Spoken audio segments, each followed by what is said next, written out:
Aloha. Thanks for your consideration of the views expressed in this ThinkTech commentary, which was submitted by DeSoto Brown, host of our Connecting the Dots talk show series. We are calling this show Trump versus Cuba. Recently, Trump claimed that Cuba poses a, quote, threat to the U.S. and has stated that he will cut off all oil shipments to the country, which had been coming from Venezuela. He also threatened tariffs against any country that continues to trade with Cuba, putting Mexico in the position of having to stop its oil exports to Cuba as well. The reality is that Cuba is a nation on the brink of economic collapse and cannot possibly be any kind of threat to the U.S. Its disastrous economy is the result of its own mismanagement over decades, along with the very strict 60-plus-year embargo against it by the United States. The historical background and the unexpected parallels to Hawaii. Cuba was a colony of Spain until the Spanish-American War in the summer of 1898. This war, drummed up partly by inflammatory newspaper stories and the accidental explosion of the American Navy ship the USS Maine in Havana Harbor, blamed on Spanish sabotage, but that was a lie, ended quickly and resulted in the U.S. claiming Spanish colonies, Cuba, Puerto Rico, Guam, and the Philippines. The U.S. ran Cuba on and off in the early 1900s till it became independent, but economic control continued. American tourism was an important part of the Cuban economy, and all Cubans who could afford to lived as much like Americans as possible by purchasing U.S. cars, appliances, radios, and TVs, etc. Fidel Castro took over Cuba in 1959 and imposed strict communism, which caused many Cuban citizens to flee to the U.S. Strong anti-communism feelings in America in the early 1960s granted Cuban refugees special elevated status if they made it to U.S. soil, including being fast-tracked to naturalization. This status, however, is no longer in effect. Hawaiian parallels.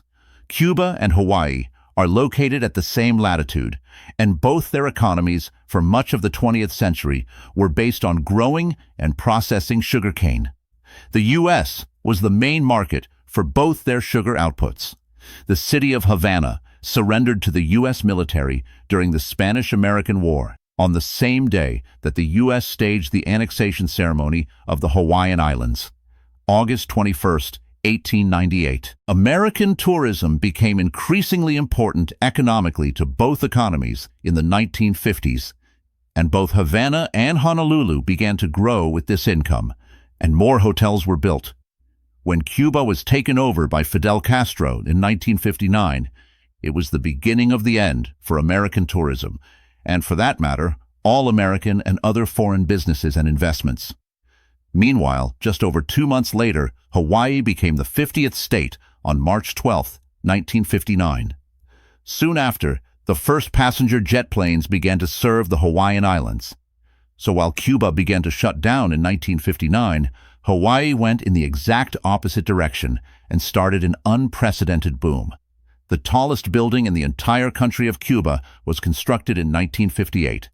Honolulu continues to build more high-rises to add to the 400-plus high-rises it already has. First, regime change in Cuba would fulfill the dreams of hundreds of thousands of Cuban expats in the U.S., who are overwhelmingly concentrated in Florida and who are overwhelmingly right-wing and pro-Trump, although some have become disillusioned by the offenses committed by ICE.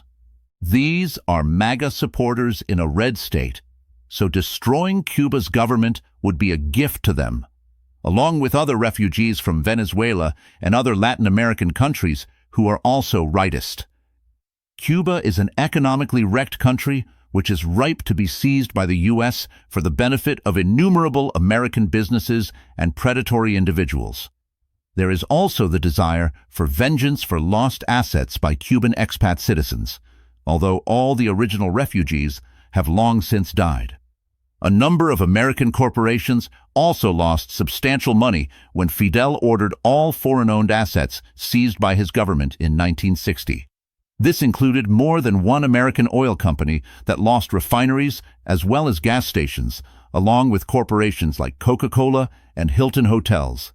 But even without these justifications, numerous Americans will jump at the chance to exploit what they can from this currently untouched country. The disconnect.